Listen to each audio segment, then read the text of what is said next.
Movie की शुरुआत जुलाई 1981 में होती है, जहां हम एक ग्लोइड फैमिली को देखते हैं जिनके घर में प्रेयर चल रही थी क्योंकि ग्लोइड फैमिली का छोटा बेटा डेविड जो 8 साल का होता है वो प्रजेस हो गया था। वोरेन यहां पर एग्जोर्सिज्म को डॉक्यूमेंट करने आया था क्योंकि वहां फादर गॉर्डन एग्जोर्सिज्म करने आने वाले थे। घर की हालत बहुत ही खस्ता थी, हर जगह स्क्रैचेस के निशान थे। साथ ही डेविड काफी ज्यादा पसीने में भीगा हुआ था क्योंकि उसके अंदर के डीमन को प्रेयर पसंद नहीं आ रही थी। इसके बाद आदमी डेविड को अपने रूम में ले जाता है जो कि डेविड की बहन डेवी का बॉयफ्रेंड था। इसके बाद डेविड नीचे आ जाता है। फिर डेविड के घर के पास फादर गॉर्डन पहुंच जाते हैं जो घर को देखते ही समझ जाते हैं कि यहाँ कुछ ना कुछ गड़बड़ है। आधी रात डेविड को अचानक प्रेजेंस वाली फील होती है, जिसके बाद वो बाथरूम में जाता है तो अचानक खून का शावर चलने लगता है और उसके सामने कोई डीमन आ जाता है। वो अचानक प्रेजेंस हो जाता है। जब सभी लोग उसको संभालने आते हैं तो वो अपने ही बेड पर हमला करके उन सभी को मारने की कोशिश करता है, लेकिन सन हो एड उसको पकड़ के नीचे एग्जोर्सिज्म के लिए ले जाता है। फिर फादर गॉर्डन उसको एड के कहने पर चर्च के बजाय यहीं पर एग्जोर्सिज्म शुरू करना पड़ता है, जहां पर हम डेविड को प्रेजेंस होते हुए देखते हैं। वो अपनी शक्तियों से पूरे घर का सामान सभी के ऊपर फेंकने लगता है, जिसके चलते फादर गॉर्डन घायल हो जाते हैं। फिर डेविड अपनी बैक को मोड़कर अपना सिर घुमा देता है, जिससे डेवी समेत सभी डर जाते हैं। जब लोरेन डेविड का हाथ पकड़ते समय उसको एक लेडी की झलक दिखती है जो ब्लैक मैजिक कर रही थी। ये डीमन सीधा एड पर हमला कर देती है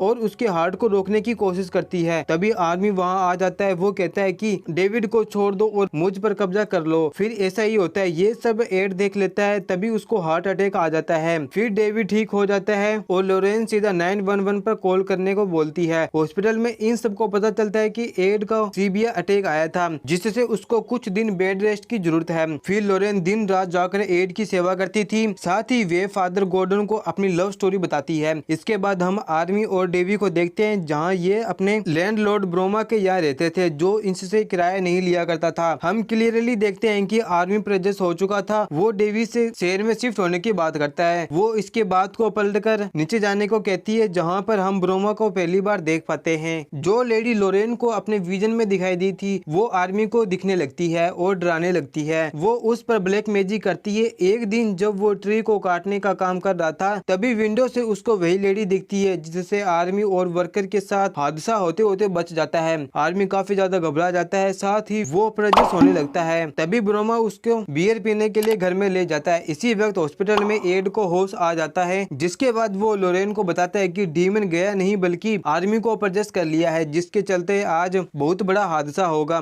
ग्लोइड को अभी कॉल करो। फिर लोरेन उसके घर में कॉल लगाती है, लेकिन घर में तेज म्यूजिक बजने के कारण कोई भी कॉल अटेंड नहीं कर पाता। इसके बाद लोरेन पुलिस स्टेशन में ऑफिसर थॉमस को फोन करती है और ग्लोइड के घर जाने को कहती है। इतने में वहाँ ब्रोमो नशे की हालत में डेवी के साथ नाचने लगता है, लेकिन आर्मी को प्रेजेंस के चलते यह लगता है कि डेवी ब्रोमो के साथ एंजॉय कर रही है। तभी अचानक ब्रोमो की जगह आर्मी को एक डीमन दिखाई देता है जो आर्मी को मारने आ रहा था। वो अपने बचाव में आर्मी अपने पास रखे नाइफ से 2 बार स्टेप कर देता है और घर से बाहर भाग जाता है, जहाँ उसे एक पुलिस ऑफिसर रोक लेता है। वो उसके आंख प्रोजेक्शन में होता है। वो उसकी आवाज सुनकर होश में आ जाता है और कहता है कि मैंने कुछ गलत किया। यह बात न्यूज में फैल जाती है, जिससे सब डर जाते हैं। इस टाउन में 193 इयर्स की हिस्ट्री में पहली बार यह सब हुआ था। इसके बाद आर्मी को गिरफ्तार कर लिया जाता है, जहाँ वोरेन उससे मिलने आता है। उसके सामने होली क्रॉस, होली वाटर तथा बाइबल के कुछ वर्ड को रीड करने को बोलते हैं, जिसको आर्मी आसानी से रीड कर लेता है। मतलब अभी वो फुली प्रोजेक्शन नहीं हुआ था। तभी डेवी बताती है ये सब कुछ आर्मी नहीं कर सकता, उसकी आंखें वाइट थी, जो डीमन ने किया होगा। वोरेन उसको विश्वास दिलाता है कि उनसे जितना होगा वो इस केस में करेंगे। इसके बाद वोरेन एक लॉयर से मिलने जाते हैं, जो डिमोनिक प्रोजेक्शन की बात सुनकर यह कहती है कि आर्मी की मौत की सजा ना हो, इसकी तुम दुआ करो। वोरेन कहता है कि ये डीमन ने किया है। वो विश्वास दिलाने के लिए वो अपने घर में इन्वाइट करता है।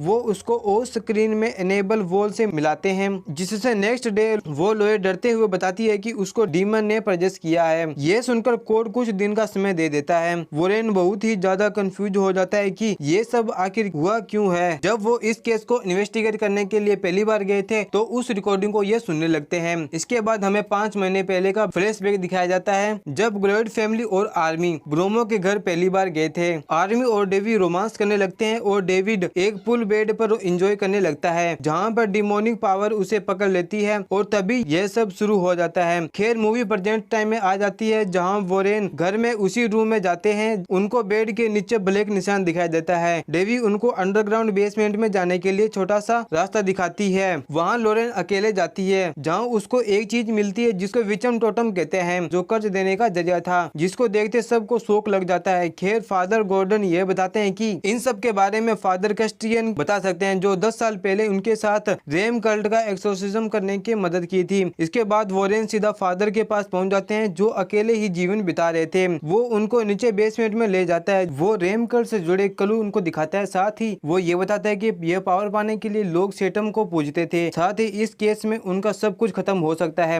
वो यहाँ के सारे डॉक्यूमेंट को ले जाने को भी कहता है। हम देखते हैं कि वो लेडी फिर से आर्मी पर ब्लैक मैजिक कर रही थी और एक डीमन उसको डराता है। इधर वोरेन इस केस को स्टडी करने लग जाती है कि पेरल फैमिली ने वोरेन को कुछ फ्लावर भेजे थे। अचानक वोरेन के पास ट्रू का फोन आता है और कहता है कि एक डिटेक्टिव है जो दावा करता है कि उसने ऐसा सेम टोटम देखा है। और वो फिर वोरेन पहुंच जाते हैं उस डिटेक्टिव के पास। उनका कहना था कि केटी और जेसिका नाम की लड़कियां पिछले 4 महीने से गायब थी। केटी की डेड बॉडी उनको जंगल में मिल गई थी, लेकिन जेसिका आज तक गायब थी। यहाँ वोरेन एक डील करते हैं कि अगर उन्होंने जेसिका को ढूंढने में मदद करें तो वो इस केस की सारी फाइल उनको दे देना होगा ताकि वो इस केस को सोल्व कर पाए। इसके बाद वो जेसिका की बॉडी को ढूंढ लेते हैं, जिससे डिटेक्टिव उनको सारी फाइलें दे देता है। तभी नोटल में वोरेन के पास डेवी का कॉल आती है और डेवी कहती है कि वो डीमन गया नहीं बल्कि आर्मी को सुसाइड करने पर मजबूर कर रहा है। तभी आवाज में एक डिमोनिक डिस्टर्बेंस होता है और कॉल कट हो जाता है। इधर हम आर्मी को देख पाते हैं जो प्रोजेक्ट हो रहा था। तभी फादर न्यूमन आकर उसको होली वाटर की बोतल पकड़ा कर कहते हैं कि गॉड हम सभी को जीने और जीतने का मौका देता है। तभी लोरेन डिस्कस के दौरान एक बात बोलती है कि ये एक कर्ज है और कर्ज को तोड़ा जा सकता है क्योंकि ये डीमन खुद की मर्जी से यहाँ नहीं आया था। पहली बार लोरेन वोरेन को बताती है कि उसने एक लेडी को देखा था जब उसने डेविड को फर्स्ट टाइम प्रजेशन की हालत में टच किया था। अगर वो जेसिका की बॉडी है तो यह कनेक्शन अभी भी जुड़ा हो सकता है। वहीं इधर आर्मी डर कर बैठा हुआ था। वो होली वाटर का सर्किल बनाकर ग्राउंड पर आ जाता है। तभी वोरेन यहाँ फ्यूनरल रूम में फोर्सफुली इंटर करता है और लोरेन जेसिका का हाथ पकड़कर पहुंच जाती है सीधा उस लेडी के पास जहाँ वो आर्मी को परजेस कर सुसाइड करने पर मजबूर कर रही थी। तभी लोरेन उसको चिल्लाकर रोक लेती है जिससे उसका कंसंट्रेशन टूट जाता है और आर्मी की जान बच जाती है। ये लेडी लोरेन को देखकर शौक रह जाती है। वो ऐसा कैसे कर पा रही है। लोरेन गॉड का नाम लेने लगती है। तभी वो लेडी हंसने लगती है।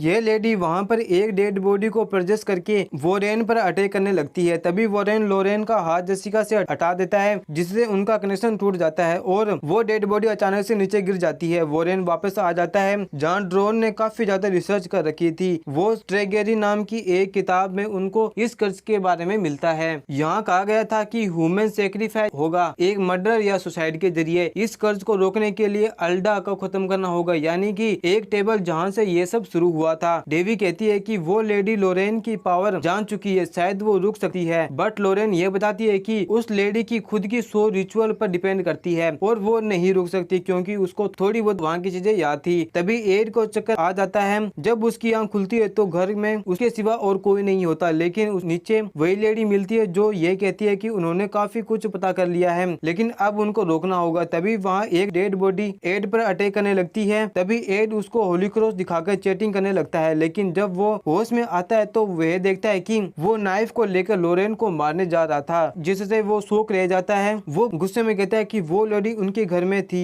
वो हड़बड़ी में कुछ ढूंढने लगता है। उनको कुछ फ्लावर दिखते हैं जो रातों रात ब्लैक हो गए थे। उस वास को तोड़ने पर उनको अंदर भी वो सेम डॉटर मिलती है जो वो लेडी यूज करती थी। यहाँ पर यह फिल्म 3 जगहों में डिवाइड हो जाती है। हुड्रो और एड इन सब को कनेक्ट करने में लग जाते हैं। लोरेन ये किताब लेकर फादर कैस्टियन के पास जाती है और डेविड प्रिज्म में आर्मी के पास, क्योंकि आज रात आखिरी रात था इस रिचुअल के लिए और रात को ही विच की पावर ज्यादा हो जाती है। आर्मी को बेड से बांध दिया जाता है। डेविड और फादर नेमन बिल्कुल रेडी हो जाते हैं ताकि वो उसको सुसाइड करने पर मजबूर ना कर पाए। लोरेन उधर फादर के पास पहुंच जाती है और वो घर को लॉक कर लेता है। वहाँ हुड्रो और एड उस लेडी का ठिकाना ढूंढ लेते हैं जो फादर के घर के पास में ही था। खैर फादर यहाँ बताते हैं कि इस किताब के अकॉर्डिंग इस रिचुअल को कंप्लीट करने के लिए कुल 3 सेक्रीफाइस देना जरूरी है, चाइल्ड, लव, वेन और गॉड। इनके बाद फादर उसको बेसमेंट में आने को कहते हैं। अब यहाँ पर खुलते हैं इस मूवी के असली राज। असल में इस लेडी का नाम इसला था जो फादर कैस्टियन की बेटी थी, जिसका रेम कल्ट में बहुत ही ज्यादा इंटरेस्ट था और वो इस बेसमेंट में बचपन से ही घुमा करती थी और और वहीं पर उसका आउटर है।